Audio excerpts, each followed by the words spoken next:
Il est un sujet dont les médias parlent trop peu, le marché du crack qui se répand actuellement au nord de Paris. Les 18e et 19e arrondissements de la capitale sont pour le moment les plus touchés par ce trafic de drogue en expansion, avec une concentration particulièrement importante de consommateurs et de dealers rue Riquet, au pied du pont Riquet pour être plus précis, où la situation devient littéralement incontrôlable. Les riverains se sentent abandonnés par l'État. Certains sont excédés par ce trafic à ciel ouvert qui met en danger leur famille au quotidien et pourrit la vie du quartier. Ceux-là manifestent tous les mercredis, depuis plusieurs mois, au pied de leurs immeubles, pour que l'État trouve enfin une solution. Nous sommes partis à leur rencontre durant plusieurs jours. Nous avons recueilli le témoignage de ces habitants du quartier et des consommateurs de crack pour avoir une vision globale et la plus équilibrée possible de la situation. Voici les images que nous avons recueillies sur place. C'est quoi dans le programme qui vous plaît? Je sais voir. Et vous allez voter? Ouais. Sans savoir? Ouais. Et tu veux faire quoi? Tu veux manifester qu'avec les gens qui pensent comme toi en fait? Ouais, attention, il y a un mec avec un micro, c'est un danger pour la République quoi. On a trop abîmé beaucoup de choses sur ce dernier siècle, par l'industrialisation, par la mondialisation. Vous êtes un cocu de Macron alors? Voilà. Aïe aïe aïe. Vous savez, leur slogan c'est marcher. Eh bien, il faudra qu'ils nous marchent dessus. Ok, donc on se trouve ici, rue Aubervilliers, au nord de Paris. C'est un peu la plaque tournante du crack à Paris. On va aller voir ce qui se passe. C'est parti. Je suis le fondateur du collectif Paris Anti-Crack. Et on fait un rassemblement spontané. Et on appelle de manière universelle aussi bien les Parisiens, les Français, les Européens, quiconque qui aime Paris, même à l'étranger, à venir avec nous, se militer avec nous, se réunir avec nous pour sauver concrètement Paris. La situation est urgente. La zone de non-droit, elle est ici, elle n'est pas ailleurs. On a installé ici, délibérément, volontairement, une scène à ciel ouvert de consommation de crack et de deal. C'est le fruit d'une décision conjointe de la mairie de Paris et de la préfecture de police. C'est pas quelque chose qui s'est fait tout seul à cet endroit, dans cette ampleur-là. Et depuis cette date, depuis qu'on a fait venir tous ces toxicomanes et ces consommateurs de drogue, on a abandonné les riverains de ce quartier. Comme vous le voyez, il n'y a aucune présence policière. Ah ouais, effectivement, il y a énormément de monde. Donc là, on est au pied du pont Riquet qui serait la plaque tournante du crack à Paris en ce moment. C'est là qu'ils se sont installés depuis quelques mois, après avoir été évacués de différents endroits, notamment de la fameuse colline du crack. Donc ils se sont réinstallés ici. Donc là, c'est le cœur du problème. Moi, personnellement, j'ai 2 enfants de 5 et 7 ans. Tous les jours, je dois prendre ce pont pour aller à l'école et j'enjambe des gens complètement défoncés. Il y a des seringues, il y a des viols et nous on marche avec nos enfants au milieu de tout ça. Voilà, et le quartier est abandonné. Il y avait encore un peu de police fin juin, pardon. Il n'y en a plus du tout. Le quartier est totalement abandonné et donc on est en danger clairement. Ma femme a été agressée devant chez moi, là, quelques mètres derrière. Agressée, c'est-à-dire? C'est-à-dire un homme la suit, un des toxicos la suit jusqu'à la porte devant. Et elle ferme vite la porte de l'immeuble et lui il lance une bouteille qui s'explose contre la porte. Ah oui. Et voilà, et donc elle vit dans l'angoisse, ma femme n'ose plus sortir, ma fille ne dort plus la nuit, elle est totalement terrorisée par ça. C'est plus possible quoi, c'est incroyable, hein. En France quoi, c'est incroyable. Ils ont faim, ils sont à la rue, ils sont en manque, donc ils deviennent agressifs avec nous. Quand ils se battent, quand ils hurlent la nuit, on ne peut pas dormir. Je vous dis, ils baissent culottes entre 2 voitures. Il y a la prostitution, les filles se font violer, enfin, on le voit des fois de nos fenêtres. Vous voulez retrouver vos quartiers? Oui. Faites-vous entendre jusqu'à l'Elysée. Monsieur le préfet Didier Lallemand, arrêtez de vous foutre de notre gueule. Vous aviez dit quelques jours, on est à 68 jours. Bonjour monsieur. Bonsoir, ça va? Ça va ou pas? Ça va pas. Ça va pas, dites-moi, qu'est-ce qui va pas? Ça va pas, un peu, ça va. On commence à les connaître. Dites-moi, qu'est-ce qui va pas? On peut vous aider? Non, c'est bon, c'est bon. Ok. Bonjour monsieur. Dites-moi, comment ça va? Ça va et vous? Très bien, écoutez, on fait ce qu'on peut. Hein. C'est vrai. C'est quoi que vous faites là? Alors voilà, eux justement c'est une manifestation. Ils dénoncent justement en fait un peu les gens comme vous qui êtes dans la rue, ouais. qui zonaient un peu, ils sont dérangés par ça. Qu'est-ce que vous en pensez vous? Je pense qu'ils n'ont pas tort. Ouais. Que les gens n'ont pas à être dérangés, mais qu'il faudrait qu'on arrive à trouver une possibilité, une chose pour que les gens puissent aller quelque part sans qu'ils puissent déranger personne. Et parce que voilà, c'est ce que je pense. Parce que du coup, vous concrètement au quotidien, comment ça se passe? Vous travaillez pas, j'imagine? Non, mais moi je cherche du travail. Vous cherchez du travail? Voilà. Bon, tout le monde n'est pas pareil, enfin moi je cherche du travail. D'accord. En ce qui concerne l'accompagnement personnes droguées, ça existe. Il y a des associations qui s'en occupent. Les associations qui s'en occupent ici, elles ne font que distribuer du matériel pour leur permettre de consommer. Voilà. Donc elles ne font rien d'autre. Gaïa et Aurore, qui sont pour moi notre cancer. Pourquoi? Parce qu'ils ont payé des chambres d'hôtel à des dealers, des toxicomanes qui nous pourrissent notre vie. Je les ai en face de chez moi. Attendez, vous êtes en train de dire qu'il y a des associations qui hébergent volontairement des dealers dans des hôtels? Ouais, des dealers et des toxicomanes parce qu'ils vont se présenter comme toxicomanes ou réfugiés. Mais en réalité, c'est des dealers. J'ai vu qu'il y avait des salles de shoot qui vont être ouvertes et qui sont déjà ouvertes d'ailleurs pour certaines. Il y en a une, ouais. Qu'est-ce que vous en pensez, vous, de cette solution? Cette solution, la solution qui consiste à simplement vouloir accompagner la consommation, on est évidemment complètement contre. Le problème qui se passe, c'est qu'on ne soigne pas un alcoolique en l'installant au milieu d'un bar, vous voyez. Donc c'est un peu la même chose, mettre des toxicomanes dans des salles de shoot et multiplier ces lieux qui entraînent des zones d'immunité pénale tout autour, dans lesquelles on peut avoir du deal, de la consommation de drogue en toute impunité, et avoir ce genre de lieux partout dans Paris, et les zones d'immunité qui sont tout autour de ces lieux, fait qu'à la fin, Paris sera entièrement une plaque d'immunité pénale pour la drogue, la consommation de drogue, de crack et d'autres drogues dures. Donc ça, c'est pas possible. C'est pas possible, ils vont ouvrir encore deux salles de shoot, pourquoi faire? Quelqu'un qui prend le crack ne viendra jamais dans une salle, jamais. J'ai parlé avec eux et ils ont dit non, ça ne nous intéresse pas. Nous, on est tous ensemble, on ne rentre pas dans une pièce enfermée. On aime l'air et on fume où on veut et quand on veut. Mais au fait, c'est quoi le crack? Il s'agit d'une drogue dure, essentiellement composée de cocaïne, à laquelle on ajoute du bicarbonate de soude ou de l'ammoniac. Présenté sous forme de petits cailloux, le crack se fume dans une pipe, le plus souvent fabriquée de manière artisanale avec les moyens du bord. Les effets, beaucoup plus puissants que ceux de la cocaïne, sont immédiats et dévastateurs. Un consommateur de crack nous a confié que l'effet ressenti est celui d'un bonheur très intense et d'une surpuissance très courte, 1 heure tout au plus. Les effets retombent très vite et le drogué sombre dans un état de stress et de manque. Une seule dose de crack coûte environ 15 €. C'est la drogue du pauvre. Bonjour monsieur. Bonjour. Alors dites-moi, vous faites partie des consommateurs? Ouais, je suis un consommateur. Hein. Oui, alors expliquez-moi. C'est peut-être la 7e fois que je sors d'incarcération. Là, je suis dans une difficulté, genre j'ai pas de travail. J'ai demandé pour faire une cure thérapeutique. Ils m'ont dit je suis en attente. Mais bon, il n'y a pas trop de solutions pour l'instant, ni pour le travail, ni pour le logement, ni pour trouver des solutions pour qu'on puisse être relogé avec mon ami et moi, parce que bon, je ne peux pas rester dans la rue comme ça, c'est pas possible. Oui, c'est pas une vie. C'est pas une vie, quoi. Des enseignants se font agresser, des enfants, chaque matin, traversent ce pont pour aller à l'école sans aucune sécurisation policière. Chaque soir, ils rentrent chez eux sans aucune sécurisation policière. Des enfants sont témoins de scènes de viol de rue, de scènes de consommation de drogue. Il y a déjà eu un mort dans le quartier du fait de la présence de ces toxicomanes. C'est dramatique, et pas de police. Vous dites que quelqu'un a été tué par un toxicomane? Absolument, un jeune qui s'appelait Kaylan, 22 ans, qui a été tué au mois de juillet en raison de la présence des toxicomanes. L'enquête l'a prouvé, voilà.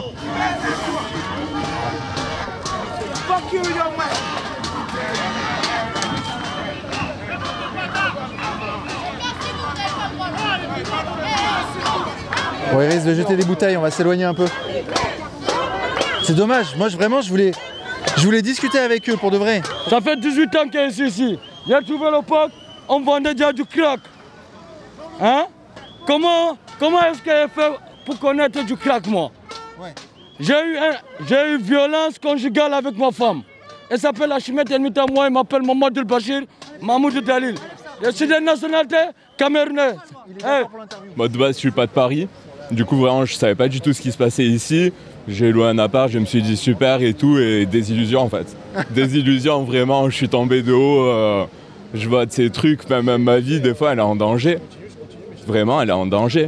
Tous les matins je me lève, à 6 h je pars à 7 h travailler, je prends le métro à Marx-Dormois, donc je prends le pont, je vois des scènes, enfin vraiment on se dit il n'y a pas de loi en fait. Il n'y a vraiment plus de loi ici. Et c'est hyper inquiétant. Qu'est-ce que vous voulez que je vous dise? Si les politiciens vivaient les situations de tous les gens qui mettent dans la misère, ils se rendraient compte, mais ils s'en foutent, ce qui est normal. Ouais. Voilà, quoi. Donc eux, c'est des victimes, nous, on est victimes des victimes, tout le monde est victime, quoi. Ouais. Et on vit l'enfer. Ça fait des mois que personne dort, que les gens n'ouvrent plus leurs fenêtres, qu'il y a des gens qui louent des trucs auprès des HLM, ils logent même pas dedans, ils s'enfuient. C'est ça le truc, en fait, on paie des loyers hyper chers. Mais pourquoi au final? Vous payez combien de loyer? Je paye 550 € pour 10 mètres carrés. 10 mètres carrés? 10 mètres carrés. Une cellule de prison presque. Les grands médias touchent des centaines de millions d'euros de subventions. Nous n'avons que vous. Et c'est grâce à cela que nous sommes 100% indépendants. Alors n'hésitez pas, devenez contributeur du Média pour tous en suivant le lien qui s'affiche en haut de l'écran. Je compte sur chacun de vous. Tiens Max, regarde, t'as oublié ton pull je crois. Oh putain merci, je cherchais là. Putain ce quartier, vaut mieux rire qu'en pleurer. Hein. La vie de quartier, elle se résume à quoi aujourd'hui? À faire attention à ne pas se faire agresser. Vous vous êtes déjà fait agresser? Non, parce que je cours, je ne regarde personne, voilà. Dès qu'on m'adresse la parole, je fuis et voilà. C'est pas une vie quoi, c'est pas une vie. Courage à vous. Je voyais une dame là, de 70 ans environ tout à l'heure en larmes qui disait qu'elle a subi, elle a vu un viol juste devant elle. Ah oui. Bien sûr, on en est là, c'est incroyable. Donc encore une fois, moi je vais être clair, je n'ai pas de haine envers le toxico. Hein. Moi je dis juste, ce n'est pas possible de les laisser sur le trottoir. C'est une poubelle géante, sur un lieu de passage où nous on vit là quoi. Mais monsieur, est-ce que vous comprenez les gens qui habitent là et qui sont un peu gênés par la situation? Le problème c'est pas eux, c'est l'État. Parce que l'État, moi, s'il me dit tu fumes pas là, je ne vais pas devant la commissariat rester à fumer. Après, je ne suis pas bête. Ils m'ont dit, ne passez pas, c'est notre territoire. Ah oui? Ouais, les prisonniers, bah ouais. J'ai quoi? Il me dit, ne passez pas, c'est notre territoire. Ils m'ont pas laissé passer. C'est vrai là, ici là? Là, oui. Là, le type, il me dit, c'est mon trottoir, tu passes pas. T'as pas une clope, s'il te plaît? Non, désolé. Allô? Eh Macron! Salam alaikum. Vous écoutez bien parce que j'ai envie de revoir mes enfants. Ça fait 6 ans, je ne les ai pas vus. Pour ça, il faut sortir du crack. Bosser, trouver un boulot. Comment est-ce qu'elle veut sortir du crack? J'ai plus de titre de séjour, j'ai plus de papier, j'ai plus de travail, j'ai plus de logement, j'ai nulle part où aller dormir. Je vais faire quoi? Ça c'est 10 € ça?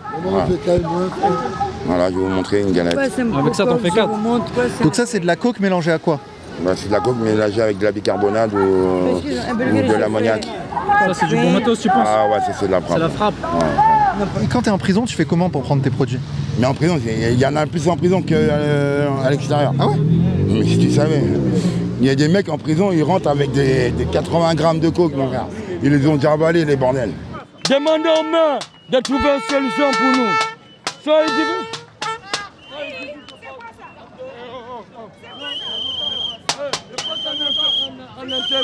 pourquoi il fait du bruit? Donne le truc. Ne donne pas. Donne-lui le truc. Ne donne pas. Arrêtez de filmer ça, vous en recule ou pas?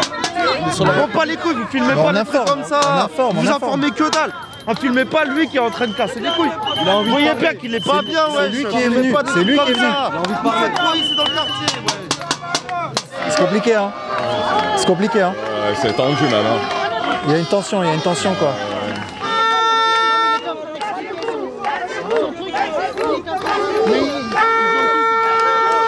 Moi je me suis pris une barre de fer, moi. Ouais, j'ai vu. La drogue, le vol, les viols, c'est du crachat partout, saleté. Ça fait 20 ans que je suis là, ça se dégrade tous les jours. Tous les jours, ça se dégrade.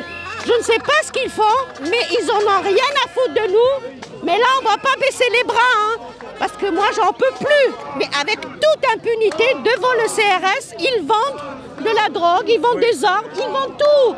Ils vendent tout. Et en même temps, ils nous insultent en arabe, puisque moi, je comprends l'arabe. Ils nous insultent, même quand on leur dit, ils nous volent. Est-ce que vous trouvez que c'est ça la France? Paris, c'est devenu une poubelle. Paris, c'est devenu une poubelle. Alors que moi, j'ai quitté des pays où ils méprisent les femmes, ils méprisent les enfants, ils méprisent les lois. Je viens en France pour rencontrer ça. Franchement, je suis déçue. Et tous les gens qui disent faut les aider, faut les nourrir, faut ouvrir des salles de shoot et tout, j'en ai jamais vu moi de ces gens ici sur le terrain. J'en ai jamais vu, hein. Pourtant tous les jours je passe là. J'ai jamais vu personne. J'ai jamais vu, et tous les gens qui nous font la morale, je les ai jamais vus ici moi. Je les ai jamais vus ici. Et c'est sûr que s'ils venaient ici, ils tiendraient pas ce genre de discours. J'en entends des gens qui disent un jour je vais leur tirer dessus quoi. Ouais. Donc c'est dangereux. Ouais. Alors qu'est-ce qu'il faudrait faire concrètement et qu'est-ce qui n'est pas fait? Qu'est-ce qui n'est pas fait? Déjà, c'est pas les laisser là. Quand on voit 3 tentes de migrants à République, elles sont enlevées en 3 secondes. Comment ça se fait qu'ici, il n'y a pas de souci, on peut s'installer autant qu'on veut? Donc déjà, il y a un truc bizarre, c'est les quartiers bourgeois, il n'y a pas de souci. Là, ici, c'est les quartiers plus pauvres, ça pose pas de problème. Déjà.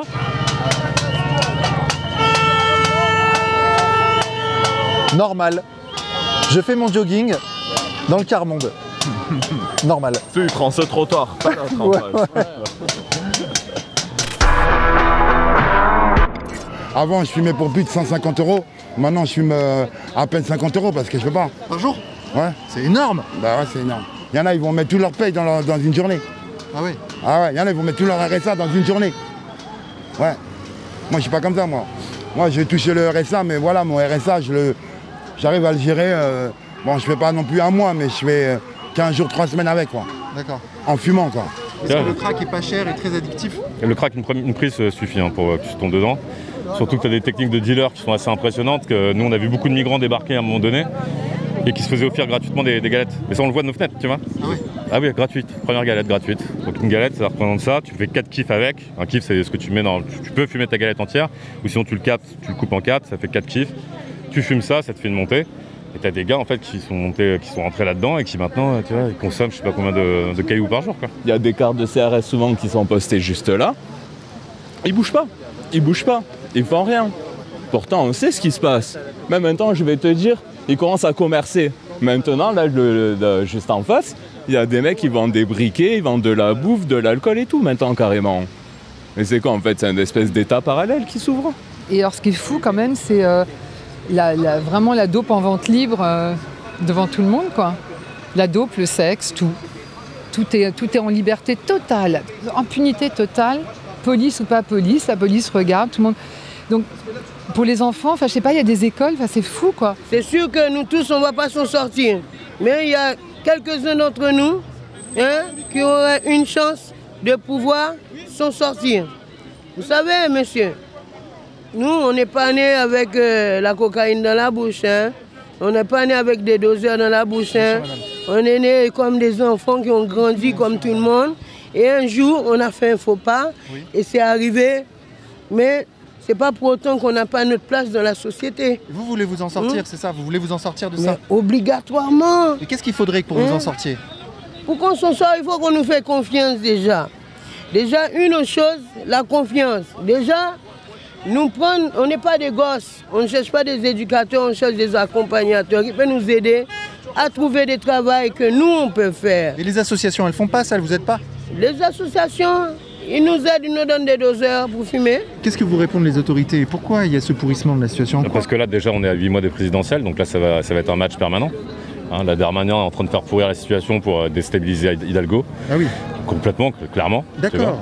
Après, le pourrissement, c'est que je pense que ça leur a échappé. Il y a une partie, il y a 1 an et demi, il y a 2 ans, il n'y en avait pas autant. Il y avait moins de 800, maintenant on a plus de 1200 consommateurs sur tout Paris, tu vois. C'est compliqué, c'est exponentiel, quoi.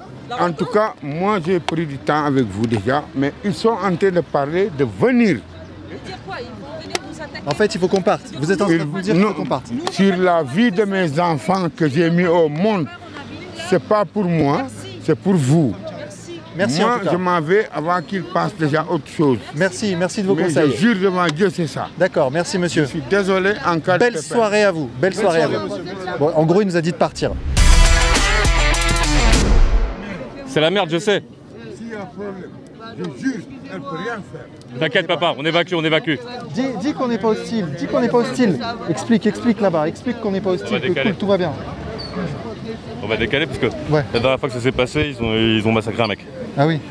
Et aussi, on voulait dire aussi, pardonnez-nous, les gens qui habitent au quartier, on ne fait pas exprès. Mais en tout cas, on n'est pas tous pareils. Il y a des gens même qui foutent la merde, ils n'habitent même pas le quartier. Ils profitent de notre faiblesse pour venir foutre la merde ici. Mais on tient à vous dire, excusez-nous. On n'est pas tous pareils. Et pardonnez-nous, car vous avez raison de protéger vos enfants. Il y a un labo quand même de fabrication que tout le monde connaît, qui est dans la rue. Ah oui. Tout le monde le sait, qu'il y a ce labo qui est là. Et là, tu penses qu'il y en a combien de revendeurs là dans le coin? Là, ici, là, on a au moins une 60aine.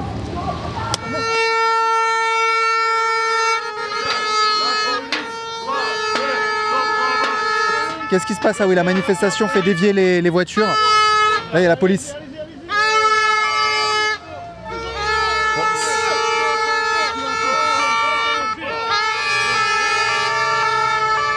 Donc là, apparemment, on a les policiers qui interviennent pour tenter d'évacuer le carrefour, en fait, pour que les manifestants libèrent le carrefour.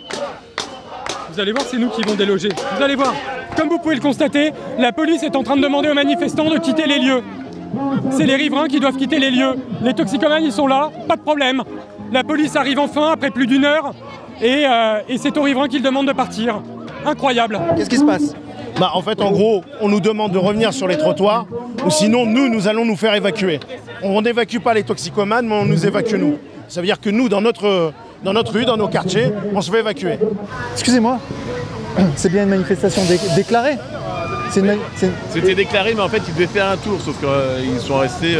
Ah, ils devaient bouger et en fait, ils sont restés en statique. En statique, en provoquant du coup une gêne à la circulation. Ok, d'accord. C'est pour ça que nous, on est intervenu pour justement fluidifier le trafic et éviter également, accessoirement, qu'il y ait des accidents avec les gens qui pourraient en avoir marre au volant et les emplafonner. Parce qu'eux, ils ressentent une injustice, parce qu'ils manifestent contre ça. Non, je comprends. Okay. Moi, le premier. C'est pas possible que ce sont eux qui sont protégés.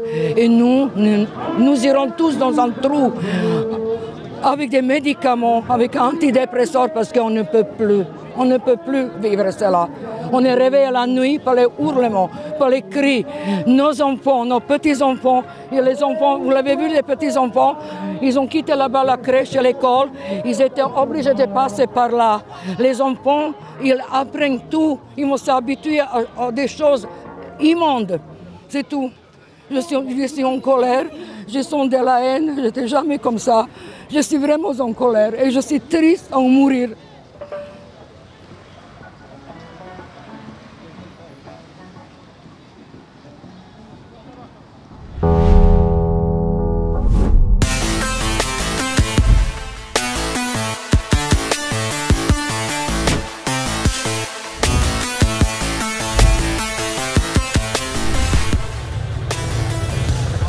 Ok, donc là on est le vendredi 24 septembre et en fait le camp vient d'être évacué ce matin sur ordre de Darmanin apparemment. Ils ont été transférés à la Villette. Donc on va faire quelques interviews et puis on va y aller. Bonjour monsieur le maire, qu'est-ce que vous pensez de la décision qui a été prise ce matin? À très court terme, c'est un soulagement, mais j'espère que ça ne va pas aggraver la situation parce que c'est une évacuation, nous l'avions demandé, mais sans la prise en charge qui nous semblait indispensable pour éviter à la fois de reconstituer un peu plus loin une nouvelle colline du crack et ne pas prendre le risque de voir se disperser tous ces usagers de drogue qui étaient présents et qui risquent de ne pas aller très loin à partir du moment où l'évacuation se fait sans accompagnement, sans prise en charge. Donc c'est une évacuation policière. Si ça soulage la vie de ce quartier, franchement, tant mieux parce que les habitants sont épuisés et en ont beaucoup bavé. Mais j'espère que le soulagement ne sera pas de très courte durée et qu'on ne va pas s'apercevoir dans quelques jours, quelques heures peut-être, que rien fondamentalement n'a changé. Ok, donc ce que je vous propose maintenant, c'est qu'on aille voir Porte de la Villette, à 400 mètres d'ici, ce qui se passe, puisque c'est là-bas que vont être déplacés les toxicomanes qui étaient là pendant 5 mois. C'est parti.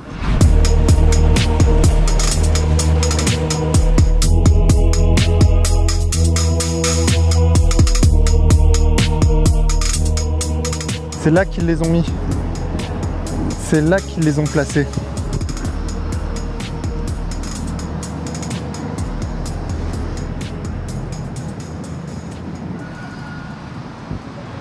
Ok, donc là je me trouve square de Porte de la Villette et c'est là qu'ont été déplacés les consommateurs qui étaient tout à l'heure au pied du pont Riquet.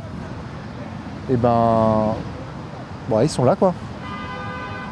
Ok, donc là ils sont vraiment installés quoi, ils sont enracinés ici maintenant là. Juste à côté d'Aubervilliers, Porte de la Villette. Difficile à estimer, mais ils sont plus de 200 là, réunis, entre les vendeurs et les consommateurs.